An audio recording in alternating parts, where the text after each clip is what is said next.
Good morning.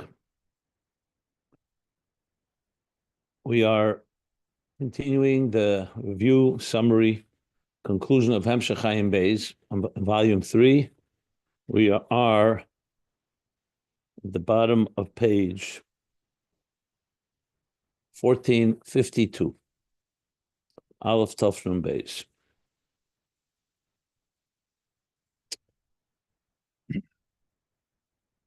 Middle of discussing why Krishna Shema is called Divshi, my honey. And it's like consuming it says, Achalti Yari im Divshi. I've eaten my honeycomb with my honey. And he's going to explain what both levels are. Right now, in the middle of discussing the honey part. Honey is sweetness, as we'll soon learn. And this sweetness means it's not just that our experience of the divine is not just a technical and I don't want to say mundane, I was going to say a technical or a dry, unanimated experience, but one that's filled with passion, with vitality, with warmth, with, I could call it chayis and einik, pleasure, satisfaction. So really immersing yourself in it, not just superficially or just doing it by rote, mechanically. As he discussed at length, the benefits of that, because that's what really brings it to an emotional experience, not just an academic, abstract, theoretical experience, even if you understand it well, as we've been learning, but to bring it to belev, into the heart. Like we say, V'ahavtas Hashem Elokecha, b'chol levavcha, b'chol nafshecha, b'chol meidecha. So earlier we learned the three levels, b'chol nafshecha, b'chol levavcha, b'chol levavcha, b'chol nafshecha, b'chol meidecha. Now he's focusing on the general ava. And that's why we say, V'yadaita hayem, you should know today, V'ashavesa levavecha, and you shall take it to your heart. It shall be integrated into your heart. Da'asa lekei avicha, know your father, know the God, your father, the avduah belev of shalom, and serve him with your complete heart. So it's not just an intellectual, philosophical experience. It's a full-bodied one that completely encompasses the emotions. Now, as we learned, there are levels.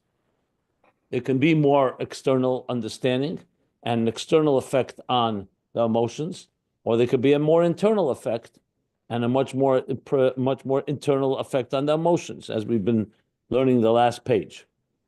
The last thing we learned yesterday, he's speaking about pnimius haseichel, that when you really immerse yourself in an idea, and you're completely within it, you completely immerse yourself, you're completely engulfed by it. Like I gave the example of a song. You can listen to a song in passing, or you can really concentrate and be completely absorbed by it. So he said, then it's easier to bring it into emotions than it is when you're some more superficial or more surface level understanding. And you don't have the Meitzah Hagaron, that partition or narrow path. You can say like a narrow pipe, if you wish. You know, when you say, for example,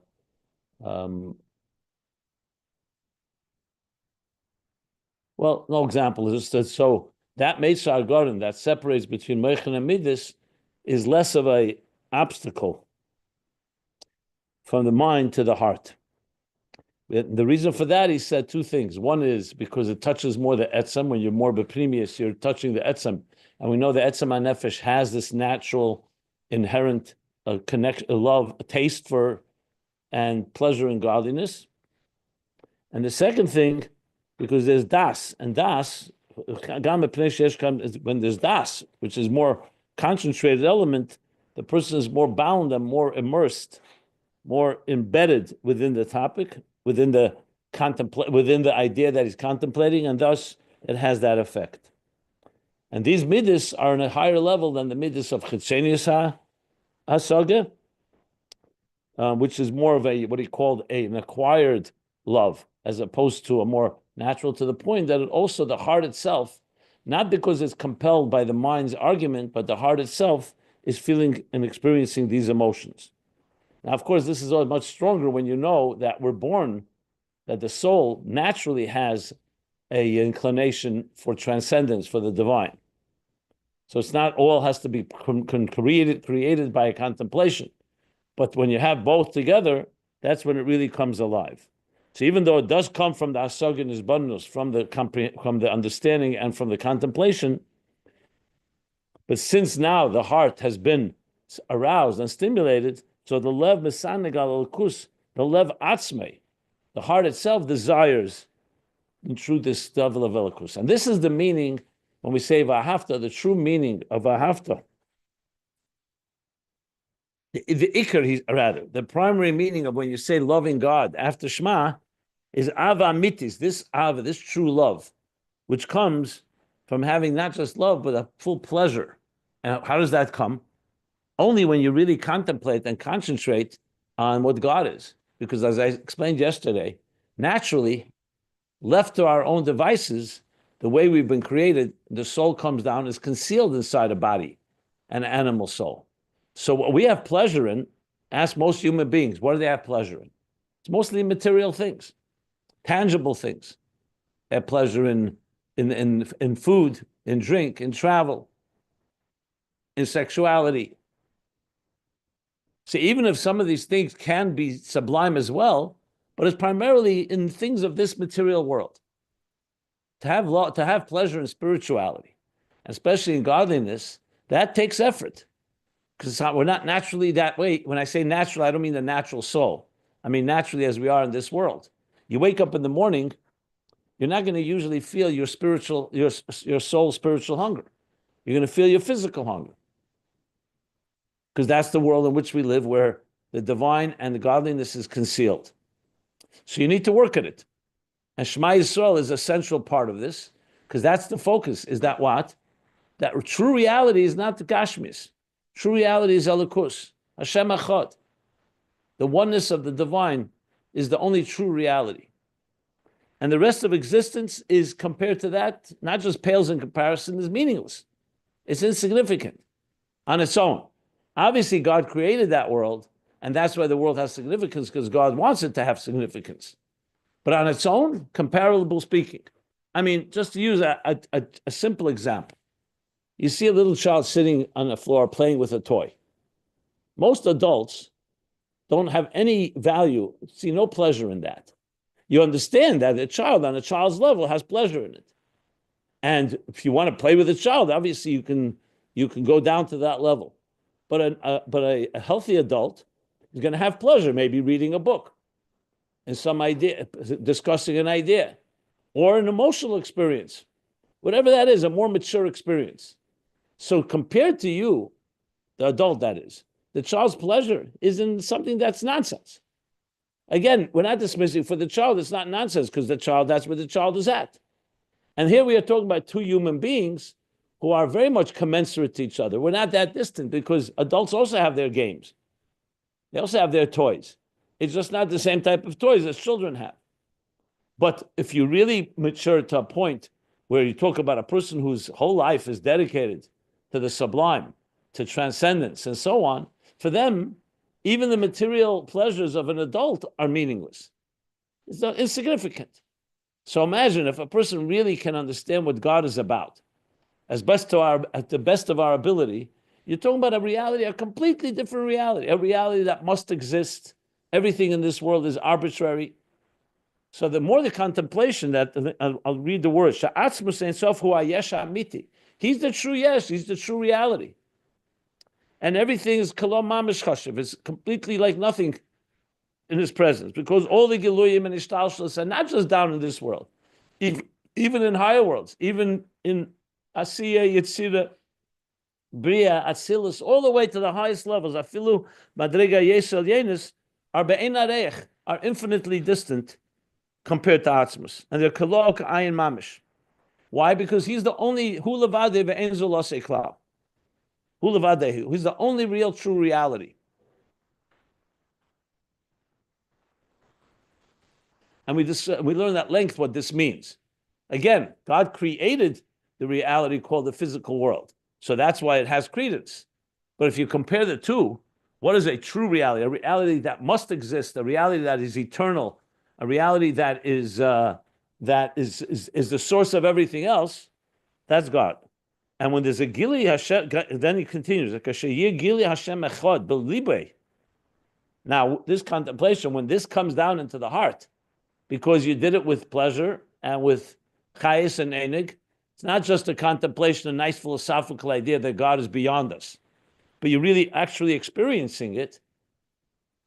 That means there's bonus azes nirgush amer b'libei. It's felt and it's radiating in a person's heart emotionally. It's an emotional feeling. Like a person sensing emotionally that the reality, there's a far greater reality than our little world that we live in, our little hub. How nothing else, there's nothing but him. And there's no other life but him. True life is godliness. The tainug.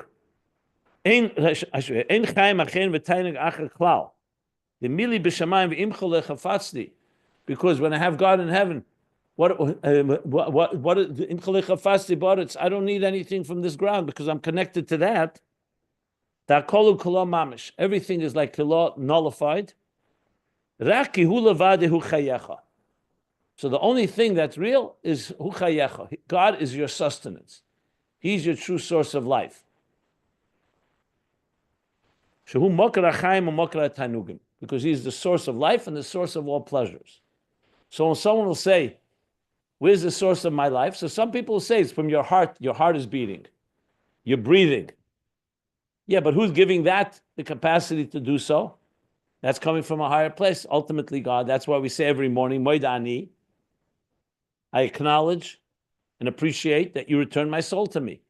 If that did not happen, nothing else would be. So when a person really starts understanding that, they realize that it doesn't begin and end with yourself, that you are the product of this cosmic engineer, even beyond that, God himself. You know, they tell the joke that when God created the angel of death, the angel of death says, why are you appointing me to be this terrible angel that brings death to the world? I'll be vilified, and everyone will always reject me. They'll always want to avoid me. It's a really difficult type of life to live. So God said, don't worry, they're never going to blame you. They're going to blame cancer. They're going to blame heart attacks.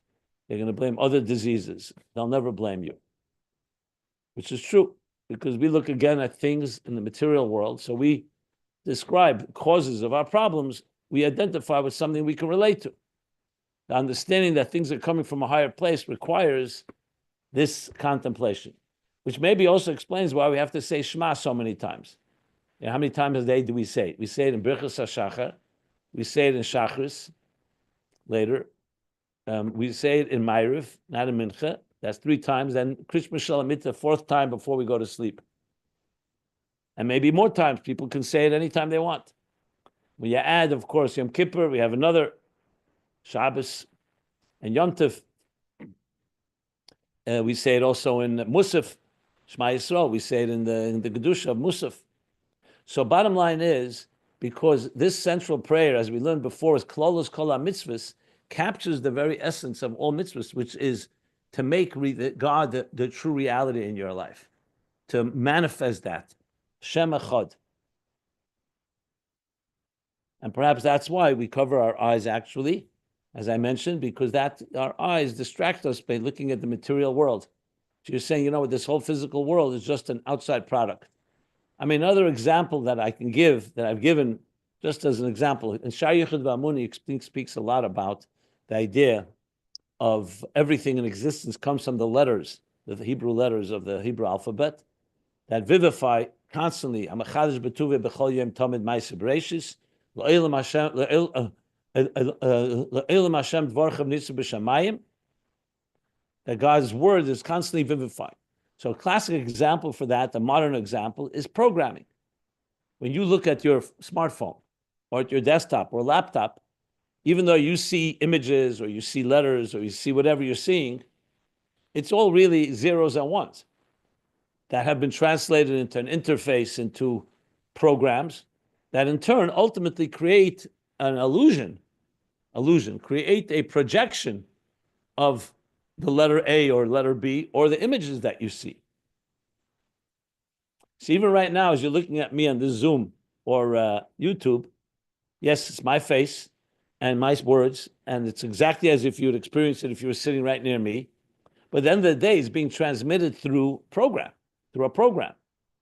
So we look at, and we only see there's the end result, but behind the scenes, it's all letters. So if someone were to say, you're going to worship the appliance, the computer, that's what the real value, that's its outer expression. You want to know what's making it tick. You have to go inside and say, what is the programming that makes it work? You take away that programming, it all disappears. Now take this so many infinite times over. In our case, the program doesn't create your phone. It creates the programming in the phone. Imagine now that the creator who creates the very substance of existence, that's the true, real energy of existence. That's reality. So we come to realize that's true life, Mokar HaChaim, and the true source of all pleasures. So every pleasure a person has in this world, as profound as it is coming from somewhere. And when you can contemplate on the source, everything else becomes nullified in the process. Now, obviously, there are many levels of this. Not all of us can reach this highest level, but this is what's expected. See, when you're saying Shema, even if you can't fully get to a place where you realize that all of existence is completely null and void, but relatively speaking, you could come to understand that God is more priority, more primary than the material world. And every level that you reach, the more you reach, the more the physical world becomes less significant. So what do you think? When a person, again, I give the example of the child. If a child came over to you right now and started kicking and scratching you, you wouldn't, most likely, a normal adult's not going to get down to your arms and your hands and knees and start scratching back. Children would fight with each other. But an adult, why? Because it's insignificant. It's a child. But let's talk about adults. Someone insults you. So usually we are taken aback. We are insulted and it hurts us. Sometimes we reciprocate. Sometimes we don't. But sometimes we're seething inside, even if we don't react externally. But when a person becomes older, becomes more mature, I should say, certain things become insignificant. Like it says in the beginning of Shulchan Aruch, Al yevish mipnei amaligim. Don't be embarrassed for those that will mock you. Why? Because the natural reaction is what a person likes to be liked. We want to be accepted. So if you stand out as, let's say, a frum Jew, or in some other way you're standing up for your values, people will mock you. People don't like. Look, Mordechai did not bow to Haman, and look what happened. The world wants us to bow to it. Now, but a person who has higher values, why would I bow to something that's insignificant to me? I'm going to worship money. I'm going to worship materialism. Like I said the other day, the Friedrich Rebbe said, do you think this toy can frighten someone that has one God and many worlds? Now, are we all on that level? Not necessarily, but you could come to a point where the Ruchnius is more important than the Gashmis.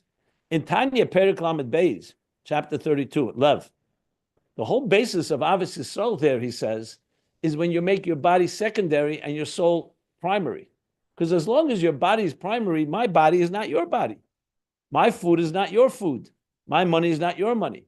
But when you make nafshe iker, v'gufe tofel, and you realize that we're all part of one larger organism, we're all children of God, and therefore you're not so focused on the ego and the materialism that divides us, but on the spirituality that unites us, you're able to, he says there, that's how you get closer to love.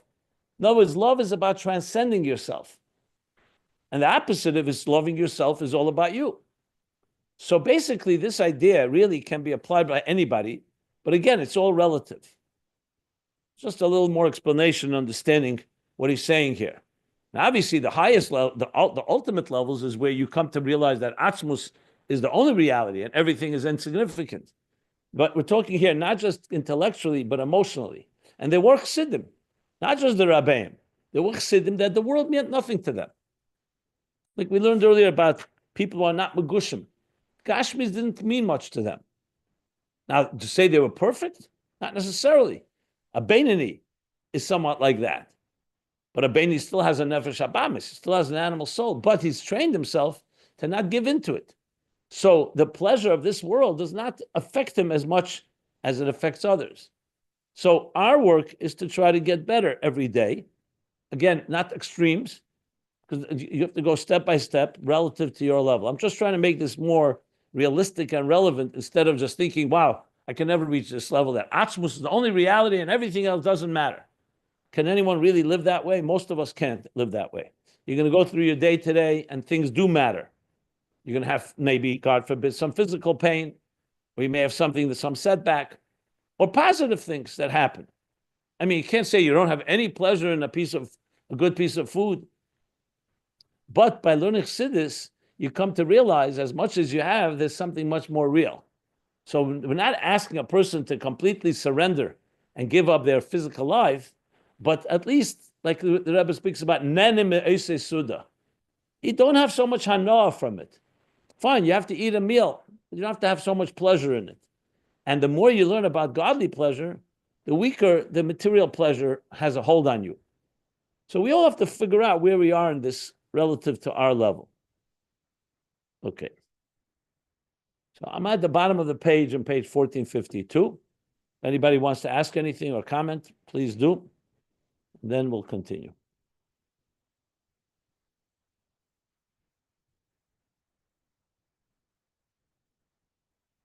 So you're starting to see how dvash, the honey part, he didn't spell it out yet, is beginning to emerge. In other words, Yiddishkeit, our involvement with godliness is not just an obligation that has to be done mechanically and just do it because God wants. The more pleasure you have in it, the more it weakens, obviously, the pleasure you have in other things, material things. And that's ultimately what Hashem wants. I don't just want you, Shema Yisrael, Hashem Elokeinu, Hashem Echad. That's vital. That's a critical piece in the whole puzzle. But I want it to lead to V'ahavta Hashem Elokecha. You should love God. Like right now you love material things. Right now you love material pleasures or other pleasures, even higher spiritual pleasures. I want you to love me, God, like you love another human being, like you love the things that you relate to. And that's ultimately why it's important. That's why it's critical that we call it sweet. It's sweet. It's dynamic, filled with vitality. So with that, let's continue. At the bottom of the page, again, 1452, the pages can be found at ayinbeis.com. And he says now in the parentheses, Vahainu. This parentheses, he adds to explain what he just said, that the only true reality, the only true life, hu levade hu chayecha, your true sustenance is godliness. Vahainu kamoisha kosav vayoram kodem keren la'amei, that should raise the keren for his nation. Vayoram keren la'amei, you should raise the keren of your nation. What is keren? So we learned earlier that keren has three meanings. Keren can mean light, like karnei hoid, rays of light, like a ray of light. Keren can mean like a horn, and keren also means a corner. And he explained what that meant, beruchnius. But ultimately, he came to explain that keren is atzmis thing. Here he teaches the keren who amshach is atzmis. So whenever you say keren lame, you're saying you want to bring yoram keren lame. You should raise, you should exalt the keren, the inner dignity, if you wish, or the inner core. On the next page, we're on page 1453. Amshach is atzmis. So in other words, like he's saying before, we're trying to reach a place not just of we'll call it mechanical or even a surface level experience of godliness, but something that touches the very core. And remember, the very core of a neshama is godly, but it has to be revealed. And that's what the hisbonenus of Hashem Echad does. That brings to the V'ahavta. And the deeper you go and enter, the more the etzem is revealed. She says, so this is the Atzmus, the Neshamas Yisrael, HaMushloshim B'Atzmus Ein Sof. So he's taking us back to the theme he spoke about earlier. And the Neshamas Yisrael, where they ultimately rooted? In Atzmus Ein Sof, like we learned earlier. U'B'Teira mitzvahs, Harinos Atzmus Eis Barach. And Teira mitzvahs, which was given to us, Hashem embedded himself. He gave his very Atzmus Kavyachol, like it says, why does it say li? Take from me truma, a donation, a gift. Why li? So the Medrash says, Oisi atam lekhim. Because you're not just taking a donation on my behalf. You're actually taking me. You're taking Oisi atam lekhim. And that's what truma is, like he says, Torah mem, it says in some places, is the Torah that was given in 40 days to Moshe. Ki macharti lachem es terasi. Because I've given them my Torah to you. And my Torah is an expression of my essence. Macharti lachem es terasi kavyachol nimcharti ima. Kavyachol, so to speak, I've been acquired with it. Nimcharti literally means I've been bought. So when you give Vayichuli Truma, you're actually getting me, you're like acquiring me. Kavyachol. So in other words, God is binding himself through Torah and mitzvahs. So in addition to the neshama being rooted in Atzmus, the Torah mitzvahs, as we've learned and we will learn, that ner mitzvah v'Torah helps bring that alive, helps bring that revealed. So he's explaining, how could you say that neshamas, that who is the true source and sustenance of neshamas is Atzma, is God, because neshamas are rooted there. So that's why you could say, Hu chayecha, hu atzmei kavyachol. He is your true source of life. He is your sustenance, basically. Now, like we talk about fish in the sea. They're aware all the time that their sustenance is dependent on the water. A neshama, this is the example Rabbi Akiva gave. That's why a neshama cannot go 3 days without learning Torah, because we're like in water. We cannot separate. When Rabbi Akiva was asked, why is it that Yidden need to learn Torah all the time? So he gave the example of a fish needs to be in the water all the time. So it means that we are that, and that's chayecha. So it has two sides to this. One is that our true sustenance is God, godliness, but it also means that God bound himself through Torah mitzvahs and an neshama, which is rooted in Atzmus. So he bound himself with us, so we can say that we really understand it, that our life sustenance source is not coming from any mumutzayim, any intermediaries. It's coming straight from Atzmus itself. Now again, I repeat again what I said before. When you read all this, it can be quite intimidating, because you say to yourself, I can never reach such levels of contemplation, and definitely not of Ava. So that's why I said before, and I gave a relatively longer explanation, how all this is relative to each one of us. If you today contemplate a bit on this point, where you come to realize that whatever pleasure you have in this world, whatever things you value, and whatever it may be, everyone values. If whatever business you're in, you made a nice profit today, or you raised enough a nice gift, a donation, you can't deny everyone's going to feel a certain satisfaction. And there's nothing wrong with that. As a matter of fact, it's the way it's meant to be, and especially if it's for a good cause. But at the end of the day, when you start thinking about it, what is true reality? Let's say a person did not make that, or today they had something that was a setback. Excuse me. So we know just as much as you have satisfaction in a profit, you also have you have pain from a loss. However, when you come to realize that after everything's said and done, all the pleasures of this world, the same thing with a meal, a good meal, or other things. When you learn Chassidus, you come to realize there's a higher reality. There's something that's greater. If you really take that to heart, it starts to weaken the hold of material pleasures and material gains. Now, as I said before, does that mean completely? No one's expecting completely. Everybody on their level. Everyone on their level. But learning this at least gives you a taste. And then I'm sure everybody has moments. It could be on Shabbos, it could be on Pesach, it could be when you're with your family. Just take an example. You're dancing at your child's wedding. Generally speaking, when you're in the middle of such a simcha, you gave before the example of a simcha, you're most likely not thinking about machshava zodas, negative thoughts, inappropriate thoughts, or about some petty issue going on in your life. Why? Because the simcha itself lifts you up to another level, And compared to that level, I'm dancing my child's wedding here. What significance does it have, this small little meaningless? Now, the next day, you may go back to pettiness. That's how we are. But at least you had a taste of something of a higher level. The more you can taste it, and I'm using that word deliberately because you usually hear tam, the einig, the more you can taste something a little more sublime, a little more ruchnistic, a little more spiritual, a little more godly, obviously that is what counters. To just say I'm not going to give in to physical pleasures is a very nice statement, but what's the alternative? Just sit around, do nothing? So the more you can introduce into your life godly pleasure, and not just godly commitment. We're not just talking about doing a mitzvah by rote or because you were commanded to do so, but you get a chayis from it. It's lebedik. And let's be honest, when you learn chassidus, that's one of the things the Rabbeim said, it gives a chayis in Yiddishkeit. Say chay elul, brings a chayis, a primius into elul. Same thing, primius ator is like a neshama. You learn gufa daraisa, yeah, you can learn it with excitement and passion, the Gemara, but it's a whole different thing when you have neshmasa daraisa. The neshama gives a whole vitality. Same thing with mitzvahs. You can do a mitzvah technically, or you can do a mitzvah with pleasure, with simcha. Simcha shal mitzvah we learned about as well earlier. So all that is what he's saying here is the hu chayecha.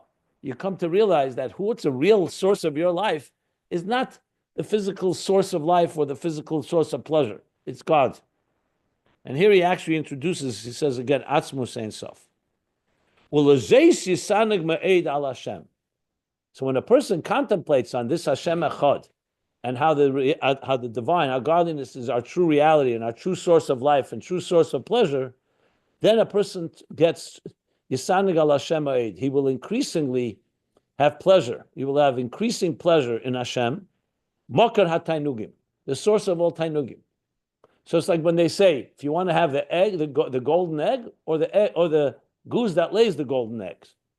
So there's the famous example they give of there was a gvir, very wealthy man, and he had a custom. He would invite people as guests to his home. At the end of the meal, everybody had everybody was given the opportunity to ask for one thing they can take home as a gift. Anything. It could be a plate, it could be a golden piece of cutlery, whatever it may be. So one pauper who came to the table, he was thinking, what's he going to ask for? He says, I just don't want to have one thing. I want to become like the Gvir himself. Why should I ask for one thing? I want to get it all. But he has only one request. So he noticed throughout the meal that whenever the host needed something, he would ring a bell. And his assistant, the masharas, the waiter or whoever would come by, people who were serving, and they would ask, what do you want? And he would say, bring the next course or whatever request he had. So this pauper said, why would I ask for any specific thing? Let me ask for the bell. That way, I could ask for anything. Obviously, he didn't realize. So that's what he did. At the end of the meal, everyone asked for something. He asked for the bell. The host, the wealthy host, looked at him and said, okay, you want the bell? Fine, take it. Could always get another bell. Comes home, the pauper, tells his wife, all our problems are solved. We're going to sit now. She says, what do you mean by solved? We have nothing to eat. We have no money. He says, don't worry. Let's just sit on at the table. He starts ringing the bell. And of course, nothing happens. It's just an analogy that we sometimes worship the means and forget about the end.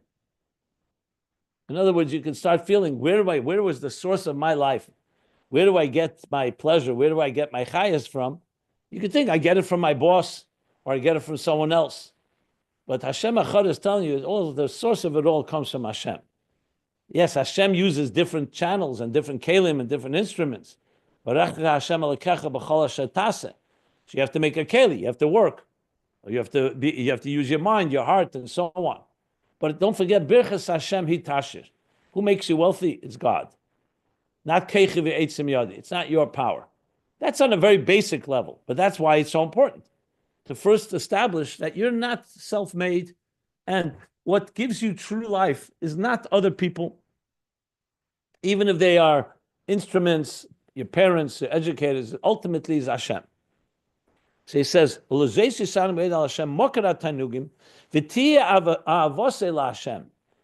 and then his love to Hashem will be just like a person loves his life. We love life. A person will fight for their life. So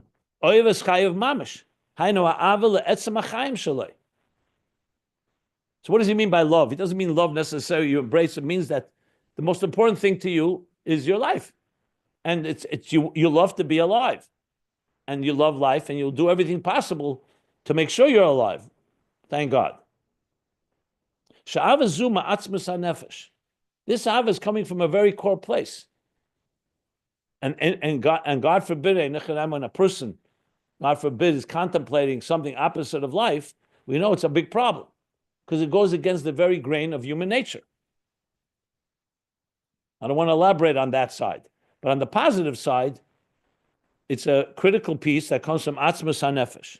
So now that you know God is your true Chaim, so then you love God like you love your own life, because that's where it's coming from. So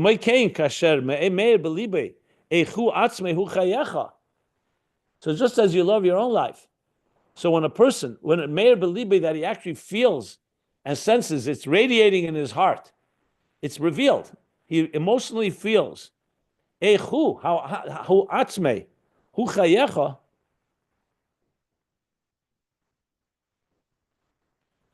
that God himself, he's your real source of life, tia ava ba'atzmus nafshe.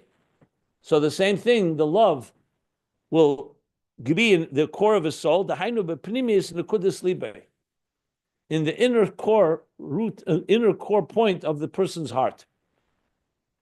The year, the b'chinas tainu gadol, and this ava will be ava b'tanugim, with a great pleasure. She is sanig me'ed b'nafshi al ein sof atzmus u'mahus. That'll have tremendous pleasure in his soul on what? On ein sof atzmus u'mahus, because that is his life. Like I mentioned, fish and water. So there's one opinion of Shimon ben Gamliel that fish are not even separate from water, even though they're a separate entity. But it says regarding chetzitza and so on that a fish is considered like water itself, because it's not just their sustenance; it's their whole being.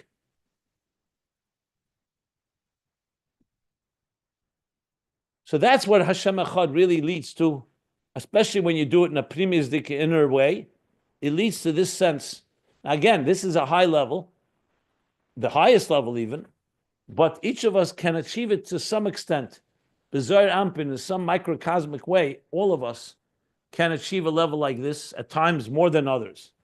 Like, when you concentrate, let's say at Ne'ilah, when we say Shema Yisrael, at the end of Ne'ilah. So it's a moment in the year that very many people at that moment have this sense of total Mesiras Nefesh, as the Shalom writes. That's what you have to think about. And it's not something that's impossible. Even Noshim Kerkenu, even people on our level, to maintain that all year round is difficult. But to have a moment, to have a moment like that where you suddenly so-called touched by the true reality of Atzmus, to the point you're ready to complete, and here the point is not Mesiras Nefesh as giving your life away, but you're completely committed that this is the true reality. That is an example of taste of this. Now, obviously, the more you can make it part of your life and integrating it, the more powerful it is. But that's the essence of Shema, which now shouldn't be a surprise. Why the Frierdiker Rebbe on Rosh Hashanah, for example, they say that sometimes he said Shema Yisrael for an hour and a half was Shema, all the way till Emes. And this was seen by others as well. I remember myself seeing the Skulener Rebbe. He lived on Brooklyn and Crown. He had a shul there. There was a shtibel there. And I lived on Montgomery and New York. So sometime Friday night, we went there. He actually was a big tzaddik. He actually came to some of the farbrengens of the Rebbe. And I remember seeing a krishma, an hour was regular. Now, what are you doing for an hour in krishma? The words doesn't take an hour to read the words. Clearly, you're going into a different zone. Like the Magi told his chaver that it's a journey. Tefillah is not just saying words. You actually have to travel and get there. You need the schreire. I don't know if you know the story. It's a beautiful story. I'll share it just in case. If you know it, it's still a good story to hear. I remember the Rebbe telling it a number of times, but especially once I remember it was Simchas Shabbos Bereshis. I think it was Tavshin Mem Aleph. Yeah, 1980 it would be. Shabbos Bereshis. So the story goes like this: the Magid of Mizrich Magid, was davening one morning Shachris, and he would daven for a long time. An old friend of his who learned together with him when they were younger came to visit Mizrich. So he davened the minyan. When the minyan finished, he sees his old chaver, who's now the Rebbe, the Magid of Mizrich, is sitting and davening. So he waited patiently for a long time, an hour or two. I don't know if we know exactly how long, but it was long. After the Magid finished, the Magid saw him, they shalom aleichem, they hadn't seen each other in a while. The Magid said, why don't you come with me? We'll have breakfast together, whatever that breakfast consisted of. Anyway, fine. They sit down. His old chaver says to the Magid, explain to me something. The minyan ended almost 2 hours earlier. Again, I don't remember the right time, but a few hours earlier. We learned together Kabbalah, Kavonas HaTfilah, and so on. And why is it that your davening went a few hours more? I davened also with Kavonas, and we learned the same thing. So the Magid answered him and said to him, what do you do today? So he said, for Parnasa. He says, for Parnasa, a few times a year I travel to Leipzig. Leipzig was a famous marketplace, central marketplace where people would travel to, and they trade and buy and sell. And he says, I buy material, and then I take it home, and my family sells it throughout the year, and we make some profit on it. The Magid says, how long does it take you to travel to Leipzig? He said, a good few days. How long do you spend there? A week or two to gather the material and buy what I have to buy. So the Magid says, why do you have to travel and spend 2 weeks there, or a week or 2 weeks? You could stay home, close your eyes, and contemplate how you traveled to Leipzig, how you stayed in an inn there, how you handled and did your business, and then how you came back. Why do you have to actually go? That way you could do it within an hour or two. You don't have to spend 2 weeks away from home. So the chaver, this old friend of his, says to Magid, you're a batlan. A batlan means like you're like out of touch, so to speak. It's in a positive way. Like, you're removed from this material world. Magid says, why? He says, because medafam deschere. I need the material. To get the material is not going to help sitting in my room contemplating. I have to go to Leipzig, actually buy the material, carry it back with me. We need the schere, the material. So the Magid smiled and said to him, same thing with davening. It's one thing to have kavonis. It's another is you need the schere. And to need the schere, you need to travel there. And travel there takes time. That was his answer. I remember when the Rebbe told it, you could feel the way the Rebbe said it, that like he's done it, so to speak. I can't say most of us have gone on this journey, but at least we know about it. We tell the story at least, and we talk about it, and we aspire to it. But this is what tefillah really is. So when you think of it that way, it's a journey. This is a real journey. A journey from, like we learned before, sulam mutzav arza. You begin with material things. A ladder stands on the ground at the bottom of the page, and when he spoke on the bottom of page 1450. So he says, sulam mutzav arza, the beginning of tefillah starts with inyanim tachtenim. But then you start climbing a ladder, and that's a journey till you get to Hashem Echad. You're talking about things that are about high levels of the God's unity, God's seamless unity, only reality, like he said, Atzmus, mili b'shamayim, and you realize that all of existence is completely nullified compared to that. And indeed, Atzmus is the true source of life, like we just discussed and explained. So what are you going to love? You're going to love your own physical life when you know what the real source is? You've been exposed to that. Now, if you didn't know better, it's one thing. But now that you know, you learn chassidus. So that is meant to give you some taste and geschmack, like he says, pleasure in it all. An ava, love, but also a love with pleasure, like you love life. So you want to be connected to the source of life. Why would you go to an intermediary when you can go straight to the source? And that's ultimately the Shema v'ahavta relationship that we achieve when we have this type of contemplation and bring it down into the Ava Shebelev, like we've been learning. Now, neshama has this inherently embedded in it, but when it comes down below, the neshama is concealed. So you can't just say, let me close my eyes and the neshama will just emerge. That's why you need a contemplation. We have to contend with the physical world around us, all our habits and routines, the fact that our senses are are hyper-stimulated, the fact that we have an animal soul. We have plenty of forces to deal with. That's why it requires some serious contemplation and serious understanding of godliness. And that's why we learn chassidus before davening to help us as well along. And until we get to Shema, comes introductions and Birchis Yetzer, which we'll talk about soon. Then you have the Hashem Echad, and that brings to the Vahafta that he's talking about here. Let me stop if anybody has any questions.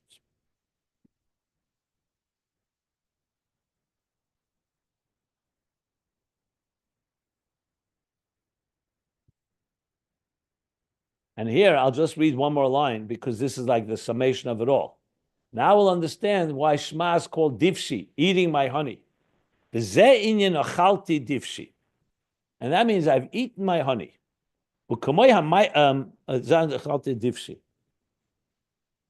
So divshi is sweet. We know everything in this physical world evolves from the spiritual. So the physical sweetness of divshi is representing the spiritual sweetness of tainug, of ava and tainug and tam, chayis and tam, and all the different words he used earlier to express how you say Shema, with a gishmak, with a taste, with a pleasure, like eating honey. So for many people, honey, of course, is a sweet food. But now we're talking that the Shema should be like divshi. So he continues. I said, I'll just read a line or two just to get into that. It says, and not just it's a food, you're eating it. So just like the food that you consume, what does it ultimately become? Becomes absorbed in your blood, becomes part of your very blood, your chayis. So when you eat a food, as we learned earlier about the digestive system, it breaks everything down, it expels the waste, but then it retains and draws out the nutrients from that food that become damu basar kipsari. They become your blood. It actually becomes part of your blood.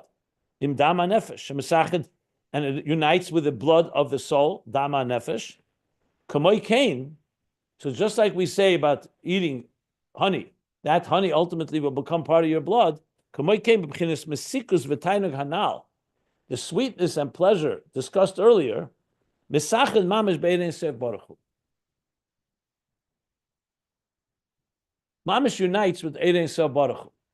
So I think it's two things here that we have to emphasize. One, it unites with you, because you're the one that's saying Shema.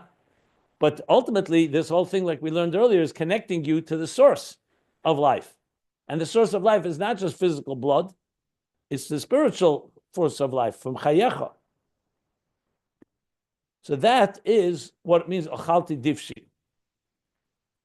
So he's saying it very briefly because he's relying that we could understand that it's all coming to a motor of Chalti Divshi. I'm like consuming. So number one, that Shema is in a form of Divshi, sweet and with pleasure, but you're consuming the sweetness. And it's consuming it, meaning that it's becoming one with your blood or coming one with Erein Sof Baruch Hu.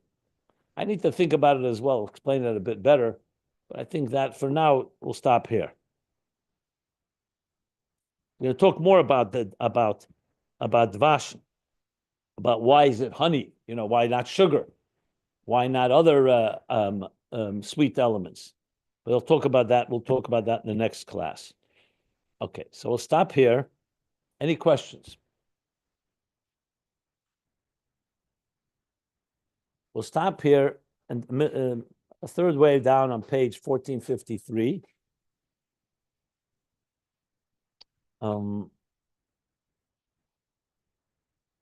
There's another little section on this paragraph. Then he's going to go to Yari, which is the honeycomb, Birchis Yetzer. We'll get to that next. Okay. As I already announced, in case you didn't hear, first, my initial plans were not to be here next week, but I will be here, please God. So the class will continue regularly until the following week where I am traveling. I'll keep you posted. So we have regular class. Today is Thursday, tomorrow, of course, and then Sunday throughout the week we'll have classes. Okay, so let's stop the recording.